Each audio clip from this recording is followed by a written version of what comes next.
Sauver des vies. Comment ne pas adhérer à un tel projet? Au-delà de la loi qui nous y oblige, de la non-assistance à personne en danger, je dirais que c'est même la morale qui devrait nous conduire automatiquement à intervenir.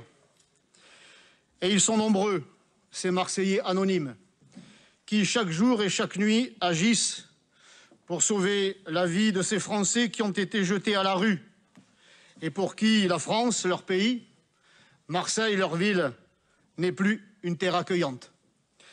Mais quand on veut faire de Marseille une ville accueillante pour les migrants et qu'on l'annonce urbi et torbi, on ne veut pas sauver les migrants, ou du moins, ce n'est plus une fin en soi, mais un moyen, un levier, un outil pour imposer une immigration que vous savez rejeter par l'écrasante majorité de nos compatriotes. Sauver des vies est à l'immigration ce que Michel fut à Benoît, un écran de fumée, une escroquerie intellectuelle.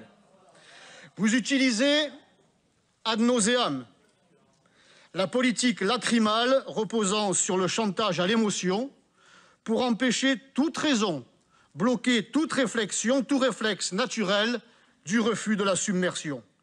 Et votre volonté acharnée de subventionner l'immigration via SOS Méditerranée en est le parfait exemple, monsieur le maire. De l'exposition en mairie, où je n'ai pas vu Sleepy Bernie, alias Bernie Sanders, à votre adhésion en passant par votre subvention, vous déclenchez une véritable offensive, une blitzkrieg immigrationniste tout azimut, une subversion des esprits pour que les Marseillais acceptent, quoi qu'il en coûte, toujours plus d'immigration. Selon l'ancien correspondant du Monde et de Libération en Afrique, Stephen Smith, et j'ai bien dit du Monde et de Libération que vous brandissiez ce matin, d'ici à 2050, c'est demain, hein, 2050, c'est demain, 450 millions d'Africains auront envie et surtout les moyens de venir chez nous. Alors que fera-t-on, monsieur le maire? Que ferez-vous?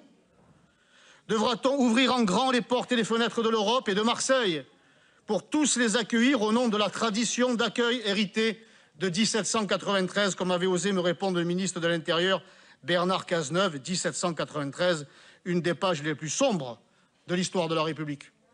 Vous me direz que j'exagère, que ce n'est pas le sujet ici. Mais si, monsieur le maire, c'est bien le sujet.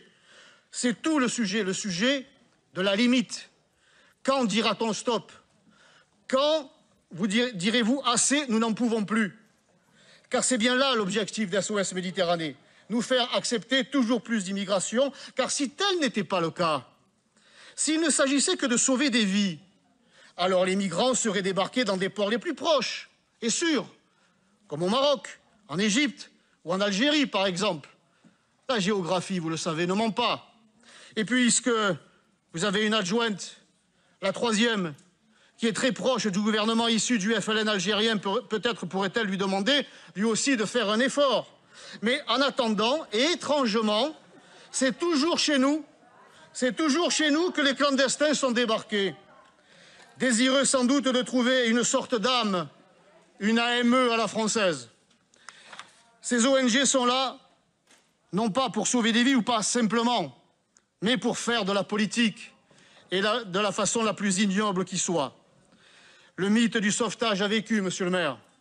Certaines ONG vont quelquefois jusque dans les eaux territoriales libyennes pour récupérer les barques de migrants.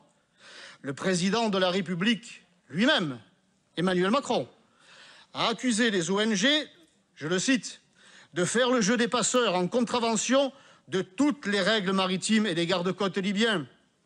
Christophe Castaner, alors ministre de l'Intérieur, est allé plus loin en affirmant que les ONG ont pu se faire complices des passeurs. Leurs agissements sont tellement suspects que plusieurs enquêtes judiciaires ont été ouvertes et que le pavillon de l'Aquarius leur a été retiré 2 fois. Et même l'association Médecins sans frontières a rompu ses liens avec SOS Méditerranée. Soutenir cette association, monsieur le maire, c'est pousser des millions d'Africains à tenter la traversée et c'est donc, pour certains d'entre eux, les pousser à la mort. Au contraire, quand on ferme les frontières, quand on refoule les migrants clandestins, on sauve des vies. C'est ce qu'a fait l'Australie depuis plus d'une décennie. Résultat, 0 mort en mer. Quant à ce qu'a osé dire la représentante de l'opposition et qui faisait partie de la majorité il y a encore quelques mois, Je voudrais la rappeler, sinon à la raison, en tout cas à la mémoire. Car c'est bien Jean-Claude Gaudin lui-même que j'avais interpellé et qui m'avait, à ce sujet déjà, et qui m'avait répondu qu'il avait beaucoup travaillé avec ses amis maires de secteur, ses amis de la majorité, pour accueillir les migrants débarqués de l'Aquarius à Marseille, beaucoup travaillé pour les loger, pour les soigner et pour que leurs enfants soient scolarisés. Alors, que l'on ne vienne pas aujourd'hui donner des leçons en matière de lutte de l'immigration quand on se rappelle qu'il y a quelques mois seulement, la présidente du département, alors candidate au poste de la mairie de Marseille, est devant la Bastide de Saint-Just, occupée et souillée par une immigration sauvage, n'avait pas demandé l'expulsion de ces clandestins à l'État, mais plus de moyens pour les intégrer. Et en tant que présidente du conseil départemental, elle a la charge de la gestion de l'enfance, qu'elle soit d'ici ou clandestine d'ailleurs. Elle n'a même pas émis le souhait de voir le test osseux appliqué à ces fameux mineurs non accompagnés, ce millier de prétendus mineurs qui coûtent près de 50 millions d'euros aux contribuables des Bouches-du-Rhône, 50 millions d'euros par an. Alors qu'un rapport du Sénat nous a appris il y a déjà longtemps que 70% de ces mineurs sont en réalité majeurs et donc expulsables. Désormais, mes chers collègues de droite, et comme pour les écoles, comme pour la bétonisation, comme pour l'insécurité, vous parlez fort, vous avez le verbe haut. Vous essayez de faire oublier vos compromissions, vos lâchetés, vos trahisons. Vous n'avez jamais rien fait contre l'immigration. Il n'est qu'à regarder l'état migratoire dans lequel vous avez plongé, noyé Marseille. Ne soyez pas complice de ce jeu de dupes, monsieur le maire. Ne tombez pas dans ce piège où vous aurez des morts sur la conscience. Les morts en mer et les morts en France.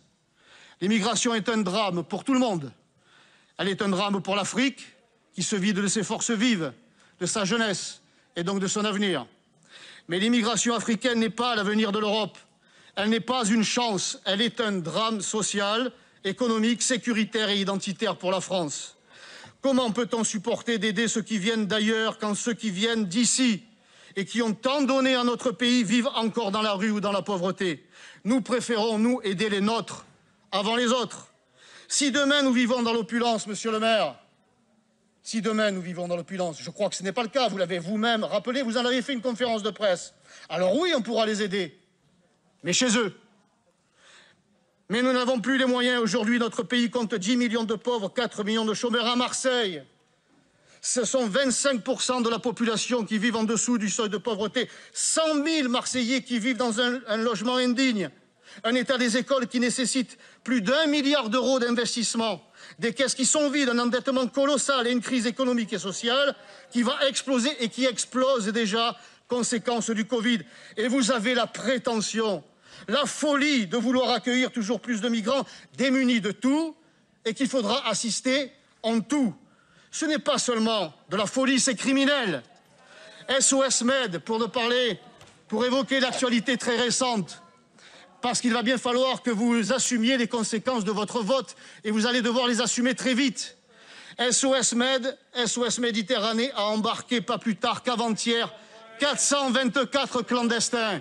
424 clandestins, dont plusieurs sont positifs au Covid. Êtes-vous volontaire pour les accueillir, monsieur le maire? Êtes-vous volontaire pour les accueillir? N'avons-nous pas assez de chômeurs qu'il faille en importer? N'avons-nous pas assez de violence qu'il faille en importer? N'avons-nous pas assez de malades qu'il faille en importer? À moins que vous exigiez des malades marseillais qu'ils cèdent leur lit au nom de la tradition d'accueil héritée de 1793. Plus que toute autre ville. Voilà. Allez. Je ne crois pas que notre groupe ait abusé du temps de parole. Ce temps de parole que vous avez assuré aujourd'hui de nous donner. Mais je crois qu'on a compris le sens. Si vous aviez compris le sens, vous en auriez tiré les enseignements, mais vous vous obstinez. Ne vous inquiétez pas. Plus que toute autre ville en France, monsieur le maire, Marseille est à bout de force. Nous sommes une ville martyre, monsieur le maire. N'ajoutons pas de la misère étrangère à la pauvreté française. Plus que jamais, les Français ont besoin de la solidarité nationale. Tout doit leur être consacré. Ces 30 000 euros, vous allez nous dire que ce n'est pas grand-chose sur un budget de 1,4 milliard. Eh bien, c'est 30 000 euros de moins pour les Marseillais. Vous dénoncez la gabegie de l'ancienne majorité, vous avez raison. Mais là où ils s'achetaient des limousines, vous vous achetez une bonne conscience. Mais votre bonne conscience a un prix exorbitant, un coût énorme, celui du possible sang français. Qu'ils soient de faux mineurs, de vrais bénéficiaires du droit d'asile ou de simples clandestins, il ne se passe pas une semaine sans qu'un fait divers sordide ne vienne éclabousser la France de sang. Pas une semaine. Là, vous dérapez, là. Pas une semaine sans que les attaques au sabre ou à la machette aient lieu à Marseille, sans que les mafias de Nigérians ne règlent leurs comptes dans nos rues.